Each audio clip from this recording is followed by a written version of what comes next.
Hey guys, it's Khalil, Hey, it's Chad. and we are the Marshals of Truth.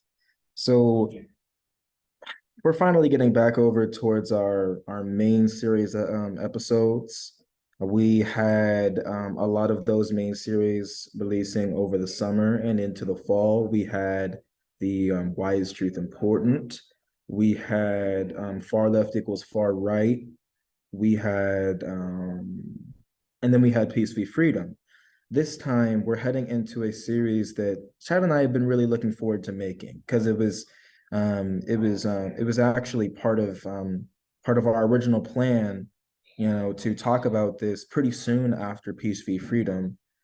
Since Peace v Freedom, it does talk about like the balance that all societies need domestically, but then it also talks about the like the cultures and ideas in the way how society should be run that have been developed over the years in places of the world, that in our point of view and in the point of view of quite a few intellectual people, um, um, have balanced it the best. And we came to the point of view that liberal democracy is the best balance. Now, what type of liberal democracy is kind of up to question? Like there will always be debates about this. I have a German friend that says that the EU balances it probably the best, and Chad and I say it's probably America. But in general, and Francis Fukuyama, he said this, the author of the book that we analyzed in Peace v Freedom on Politics talked about that. But in general, that was what Peace v Freedom was about. And as we head into this series, and we're going to call it the Modern Empire, we talk about the history of empire, about how people were able to unite themselves under empire, about how, or at least like empires, certain empires in history sought to unite the world in some places, in some ways, and if not unite the world, unite a region. And then we talk about how they did that. We talk about the peacekeeping authority that empires have, as brutal as they might be. And then we talk about um, other things that we'll get into. Yeah, But for this episode right here, we're going to talk about Alexander the Great and probably also the Roman Empire. Um, and with Alexander the Great, as well as Rome, we're going to be talking about their aspirations of unity. And especially for Alexander the Great, we're going to talk about the aspiration of global unity, since he yeah, was very ambitious. So to begin, um, Chad, why don't you want to start, or do you want me to? yeah. Before we jump into it, I just want to, as of note, that this series of Modern Empire, is essentially the culmination of our grand plan, if you will, of this kind of first act for our channel. These topics that we came up with, far left equals far right, peace v freedom, and now modern empire, were originally some of the founding ideas of this channel. And if you couldn't tell, it's been quite a bit since, Khalil and I have gotten together to be doing this recording again. But with this series, we'll be bringing to an end of not the end of the channel at all, not at all, but of the first chapter of our channel and ideas that we'll be having going forward. But I just thought it would be interesting to note that this is all part of our connected plan, that the roundtables that you probably watched before this have been leading into as well, of this idea of the modern empire, of not just looking at, just the United States, but even just in this episode of Greece, of Rome, and later talking about Britain, even the Catholic Church, and this culmination in this bringing together of how we see these empires trying to bring together humanity, whether it's worked or not, and where are we now. This is the culmination of our first act of our channel, of which there are many to come. And so I'll let you start out, Khalil, with this one, and we'll jump in just as we always do. So with with what we're talking about here when it comes to Alexander the Great is mainly due to a JSTOR article that we found titled I believe it was titled Alexander the Great and the Brotherhood of Mankind, or the Unity of Mankind. And in it, it it in it there was a quote in there on the first page that immediately drew my attention, and that was quote, and this was made in 1958, by the way, so it's old, but it's definitely not outdated. But anyway, quote, 25 years ago, being 1933, Sir William Tarn delivered a rally lecture on history to the British Academy, to which he gave this challenging title, and in which he created the figure we may call Alexander the Dreamer. And Alexander dreaming of one of the supreme revolutions in the world's outlook, namely the brotherhood of man or the unity of mankind, end quote. And so this is not an old idea. This isn't something that we just suddenly made up. This is something that is backed up by decades and arguably centuries of analysis of Alexander the Great. There's a reason why he's so famous. Not just because he never lost a battle, not just because he was so young, not just because he ended the Persian Empire, and not just because he ended Greek democracy in ancient times, but because he had an aspiration for uniting the world. And back in 1933, Sir William Tarn, a very distinguished historian of the British, during the time of the British Empire in 1933, it was when he said this, it kind of like turned a lot of heads, because while he wasn't the first person in the world to notice something great about Alexander, and that's why they called him then and still call him now Alexander the Great. He pointed out something that few people before him did, that he didn't just end the Persian Empire. He didn't just show Greek greatness. He didn't just end Greek democracy. And he wasn't just a young warrior who never lost a battle. He wanted to unite the world. And considering all the other things that he's known for, he probably, at least in ancient times at least, might have been able to do it. I mean, that's a very, you know, bold claim, but it is amazing to look back at the time in history that he lived in, Alexander the Great. And William Tarn here seems to have pointed out, because next, further down into the quote, Tarn at the time described this figure without proof, during his lecture in 1933, because he was still workshopping the idea, but he could tell there was something true about it. He said that he only, quote, had a very strong presumption indeed, end quote. But 6 years later, he wrote in some of his writings, quote, "It is now, as I see it, certain," end quote, referring to his analysis of Alexander the Great, and made the claim that this assigned figure of Alexander is, quote, "the most important thing about Alexander." Yeah.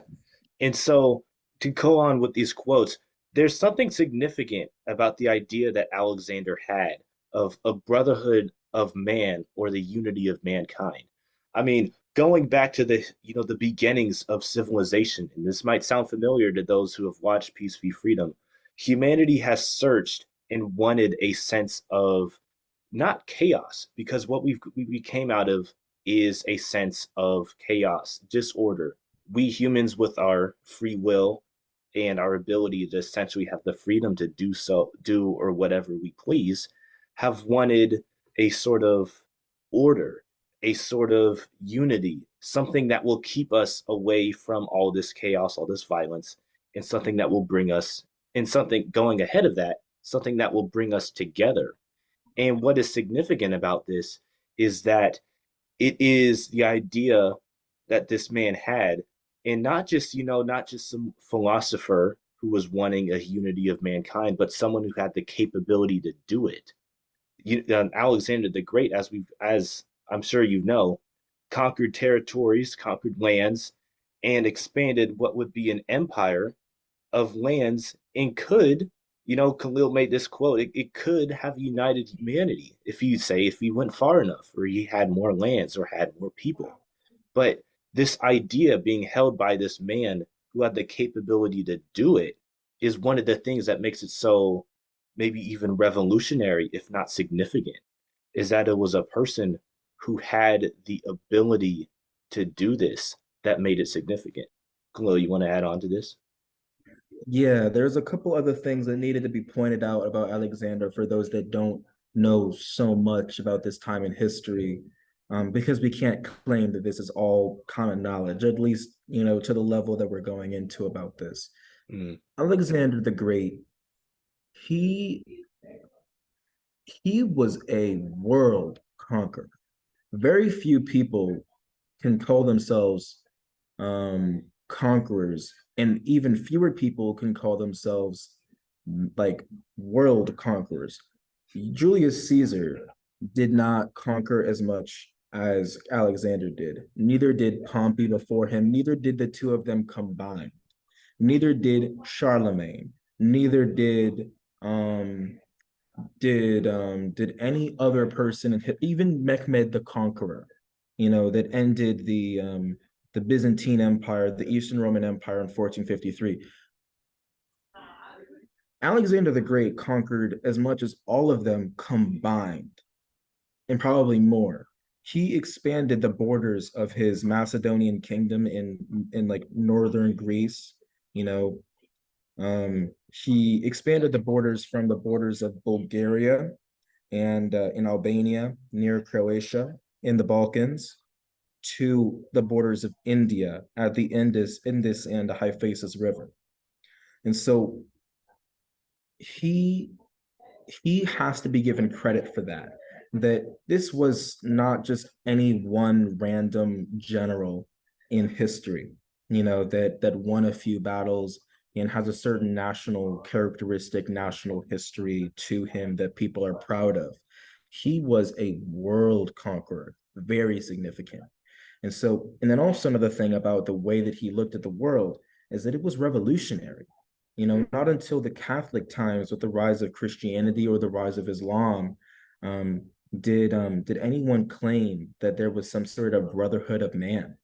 Everybody just kind of believed that territory was won through battles, that people were different, but okay, fine, you can force someone that's different than you under your crown.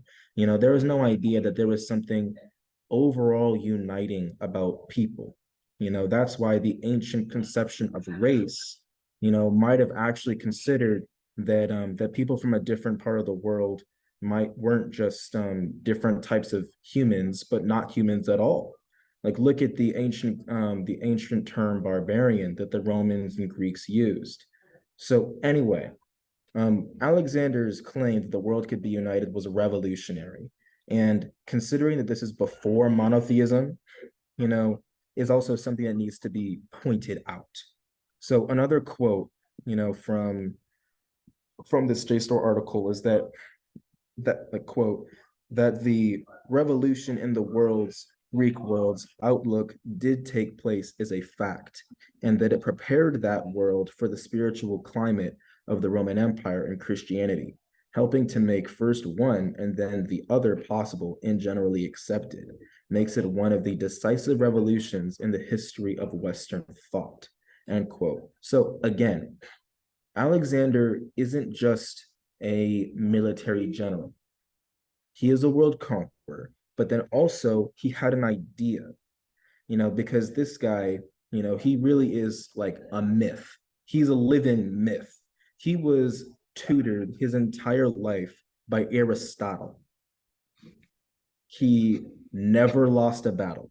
He conquered more than Pompey, Caesar, Charlemagne, and Mehmed combined. And he had this idea of global unity before monotheism started, and it prepared the West for those ideas of universalism. So again, significance of Alexander the Great. absolutely. It's not just any man spouting this idea from his castle on the rooftop or anything like that. This is a world conqueror. This is a man who, with this idea, has the capability to put it into action. And a man on this sort of scale, I mean, celebrity, if he was alive this day, would not even would pale in comparison to what he would actually be. But this is a man, a legend, with the idea that humanity could be united. And this is something that, as will get into when it comes to Rome, when it gets into the Catholic Church and just general religion, this is an idea that spirituality has had, in various different iterations, but up to this point hadn't didn't have the power to do anything with that.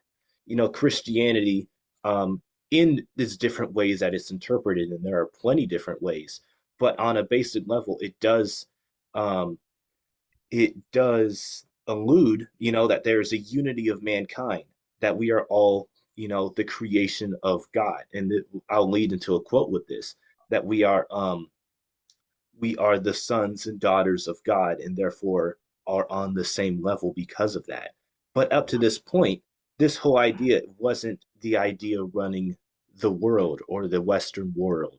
This was something that was had within the churches, this was had within the cities and the polities, but now it's an idea being held by, at this point, probably the most powerful man on the planet. So it's significant that this idea was had, that Alexander was a dreamer and not just a general, because with this idea, as it gets continued beyond just him and his life, becomes incredibly significant to the development of just civilization as it is. Um, so to lead on with another quote that we have from the JSTOR article, so quote, according to Tarn, Alexander developed, quote, an idea in which had three facets or aspects. A little later, he'd say, the first is that God is the common father of mankind, which may be called the brotherhood of man. The second is Alexander's dream of the various races of mankind, so far as known to him, becoming one mind together and living in unity of mankind.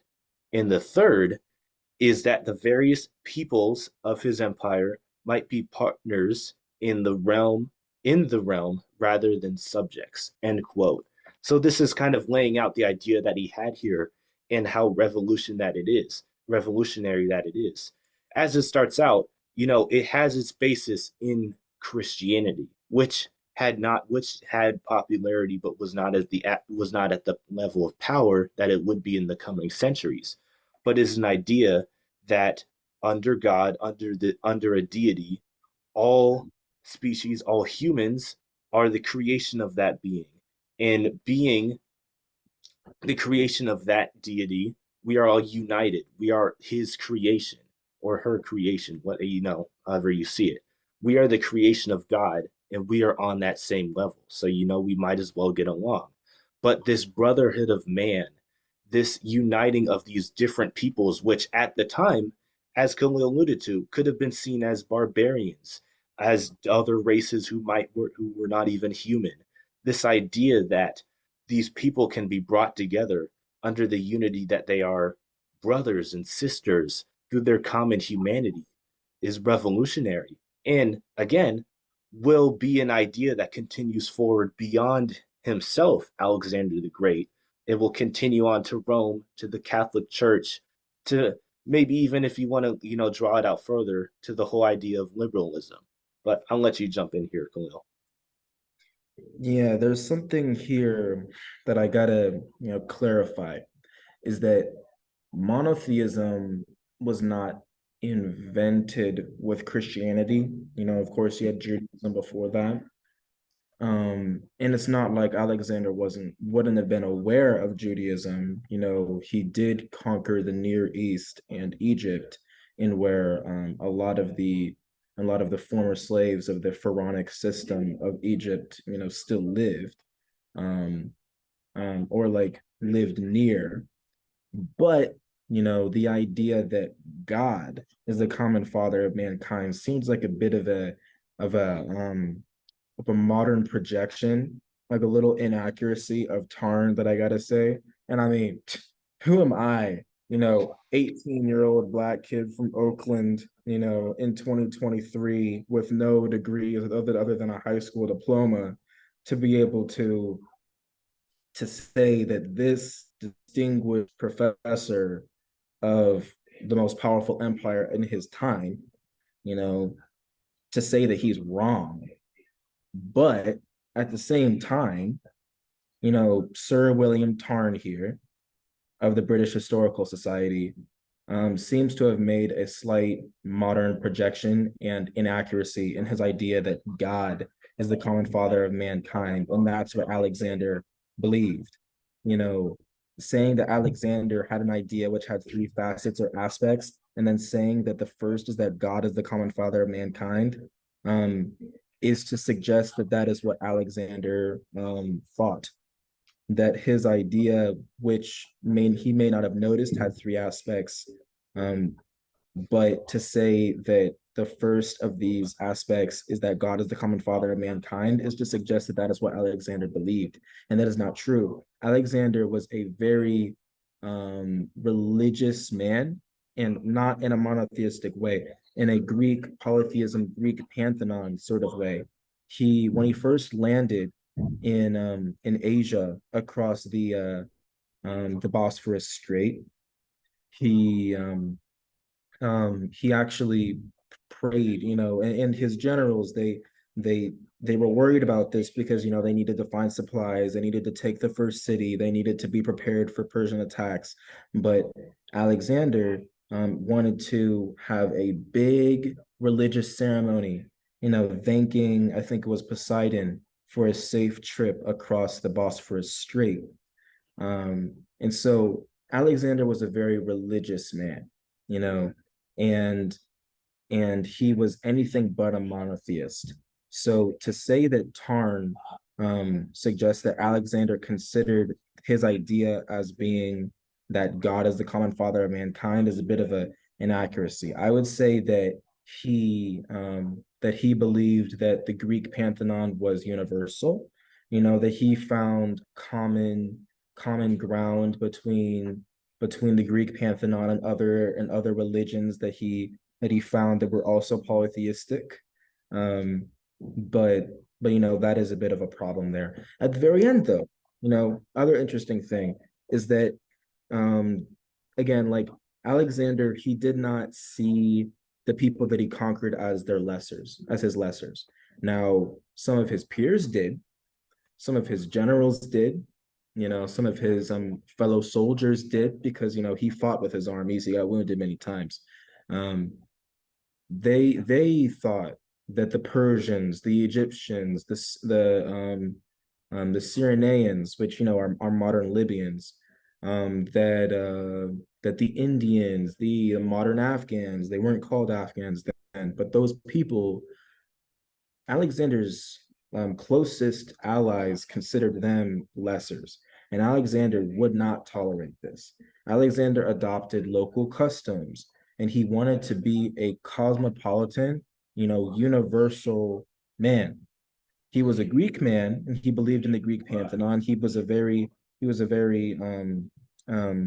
never let go of his own culture, but he understood that what he was embarking upon was not just a war against the Persians, it was a unity of mankind. And so the idea that his people would not be subjects but partners is definitely part of the universalist ideal that a lot of modern ideologies would support. Oh, So absolutely. Yeah. So, as in another quote, Plutarch would describe Alexander as having a quote, a cosmopolitan philosophy, and therefore being a quote a true philosopher, end quote. And so, what you have here is Alexander, one, like as we pointed out in the end of that previous quote, is regarding his subjects not as his lessers but as his partners.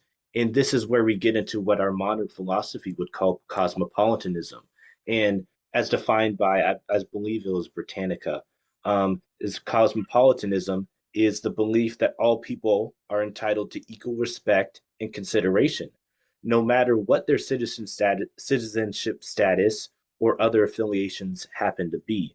And so essentially, what you have here is through Alexander viewing those who he, in the set, like in the contextual times, he had conquered and therefore would likely be seen as potential slaves or workers or simply those under his dominion. By going into those lands, by adopting their customs and letting them go about with, with the cultures that they had so far, it's seeing them and treating them with this equal respect that was a very new thing at the time. As you said, it was not, it was regarded differently by his peers, um, his generals, his soldiers, and things of that sort. But it was a new idea being brought forth by a man with power. And so it was bringing forth this idea of a cosmopolitan unity, of one that treats others and other humans, other people, as equals that deserve respect and are on the same level due to whether it be um, their relationship as humans and essentially children of God or gods, whichever he was to have believed. They, because of that unity, they are entitled to an equal level of respect, not just because, not a lesser amount of respect because they were conquered, but an equal amount of respect because they are humans, because they are fellow brothers and sisters. And so this is where you get this idea of Alexander the Great and therefore his empire as being one of wanting a cosmopolitan unity, not just a unity on the aspect of we control all land, but a global unity, a human unity, one that we are all equal and have at least equal on the sense of deserving an equal respect.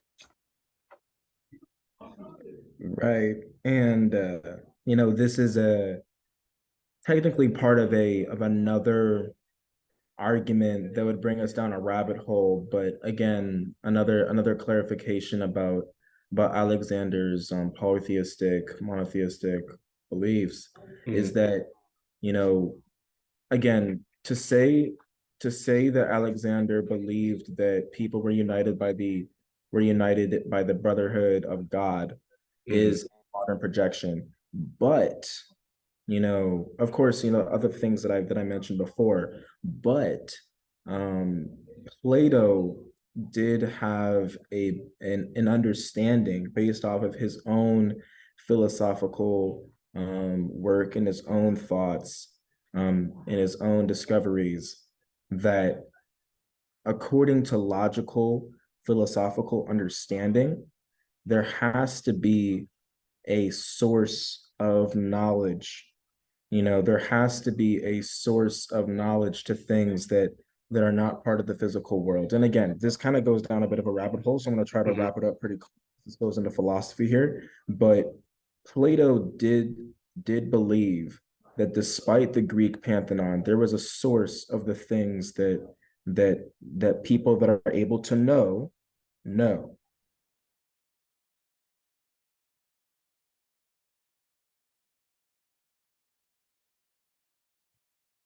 Are you still there? We might be having some technical difficulties here. All right, you're back. We're good. Okay. How much did I miss too much? Oh no, we just go. You were going on about how through Plato there is an idea that there's a basis of knowledge, and that at Right. the very end of logic there has to be an origin or some sort of beginning, say even motion of where all things began from. So you were on that track. Yeah. So again, to sum it up, that is what Plato believed. And you might be thinking, oh, why are we talking about Plato? We're talking about Alexander here. Well, actually, this is what makes Alexander so interesting is that since he was like a disciple, since he was taught by Aristotle, his knowledge that came from Aristotle, his philosophical understanding of the unity of mankind, um, came from Plato because Aristotle was Plato's disciple. You know, Exactly. and And so yeah, yeah, go ahead. I I was mean, just like gonna, yeah. since like the source of knowledge and the origin of all that we know, of all the things that we're capable of knowing, you know whether it be like non-physical things like truth, non-physical things um like definitions of things, you know the the separation of humans to animals, and since humans are the only beings on earth that are able to know. And Chad, you took a very similar philosophy class that I did with the same teacher, and you know the one, Mhm. you know, where there was an idea that the source of all understanding is the modern conception of God, but that's not what it was called then. And so, there was a higher power that is the source of all knowledge, Yeah, and that when Plato taught that to Aristotle, and Aristotle taught that to Alexander,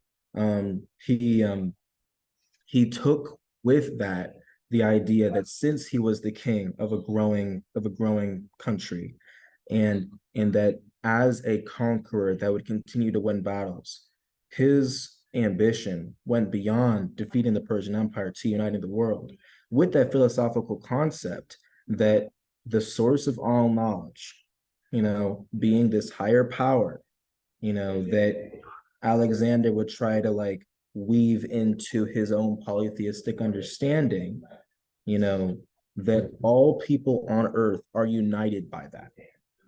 yeah. And He had the adding on, oh, sorry.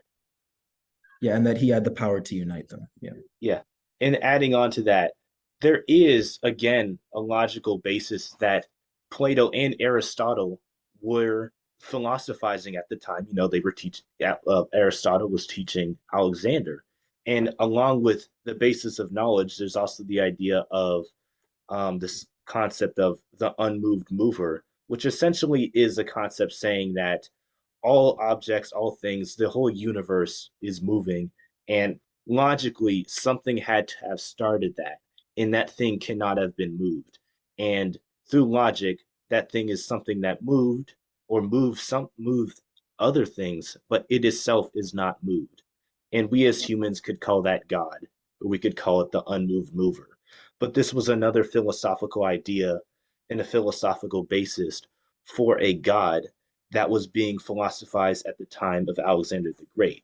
So, and this is all going back into the Khalil's idea that the modern projection of Alexander saying that we are all the children of God may not have been the Christian God who we may commonly perceive when we hear the name God, but it could have been the various gods of Greek culture. It could have been Aristotle's unmoved mover. It could have been the basis of knowledge. Um, but this idea, and logically, again, you could still end up getting to this conclusion that should Alexander believe that there is a God, that comes with the belief that all things are created by this. And given Alexander's respect for other cultures and other, consequently their religions, understanding that there is some sort of God or gods that have created all things. And regardless of if it was the Greek gods or the Christian God or the God of the people, in that land over there, whoever that might be, there is a God. That God created of all beings, created all humans, and therefore all humans are united in being the creation of that deity or deities or unmoved mover. So you could still end up at the conclusion of understanding how Alexander may have believed that all humans are united in being the creation of what might be up to debate, whether it was, the Greek gods or whatever it may be. But having the belief that there is a God altogether, one that inevitably created all things and all humans, comes with the belief that humans are united in being created by that God or gods. So I feel like this is where Alexander's belief of the unity of mankind and the consequential respect that all humans deserve is because can be based back in the belief of a deity or an unmoved mover or the Greek gods. Because in being the creation of any sort of God, we are all united in that aspect. And so this is where kind of that argument where it still exists, but just the belief itself in a God still makes his logic make sense. And this is where that whole idea of mutual respect, given that unity, whether it's in God or just in humanity, this is how we can come to call Alexander a cosmopolitan philosopher, even, if not, a world conqueror or the holder of an empire. He was in some aspects a philosopher in that he held this belief, he held this philosophy, and he had the capability of making it action, which makes it significant. But it gives him a new title in that he was a philosopher. You go back, he was a dreamer. He had this idea of uniting mankind because of that basis of respect due to their common humanity that is based in their creation. And this is, again, this was a new idea that had, I mean, it's not so much of a new idea, but an idea held by the most powerful man on the planet and therefore popularized, brought into the mainstream, if you want to call it that, in something that would set the stage for later empires, be it Rome, be it the Catholic Church, most religiously, and then even if we want to go all the way to the liberal system in that aspect of mutual respect. But he set the stage for these empires and the basis that humanity can be united, it can be brought together, because there are things that we hold as humans that could bring us together. Now, whether it was due to, being created by the Greek gods, an unmoved mover, or the Christian God, that is stuff for us to figure it out. But being created in itself is, a uniting factor if you want to see it to that aspect. And the popularization of this idea is what makes Alexander the Great a cosmopolitan philosopher, along with being Alexander the Great. Yeah, so Plutarch, describing him as as having a cosmopolitan philosophy and being a true philosopher. Also, in a speech, called De Alexandre Fortuna, um, continued his analysis of Alexander. And he wasn't the first one, but at the same time, he was also like one of the most like deeply focused intellectual um his intellectual historians to analyze Alexander the Great. And when it comes um to Alexander, he says that, quote, Zeno is much admired for the cosmopolitanism of his republic, the peace, the republic, but that his ideal was translated into fact by Alexander. For Alexander, believing that he had a divine mission to unite the world under his beneficial rule, distinguish men only according to virtue and vice, uniting races by physical and cultural amalgamation, end quote. So again, as Chad said before, Alexander wasn't the first person to talk about cosmopolitanism and global unity. Since, as even Plutarch admits here, as much as he loves Alexander, he says Zeno, the ancient Greek man that wrote the piece The Republic, around the time that Plato would write his piece under the same name. He does admit that Alexander, you know, not having been the first person to talk about it, was also was a person that translated into fact the idea of cosmopolitanism. He practiced it, or at least attempted to practice it in a way that was unprecedented. So, that comes about to the end of what we can really talk about with Alexander the Great.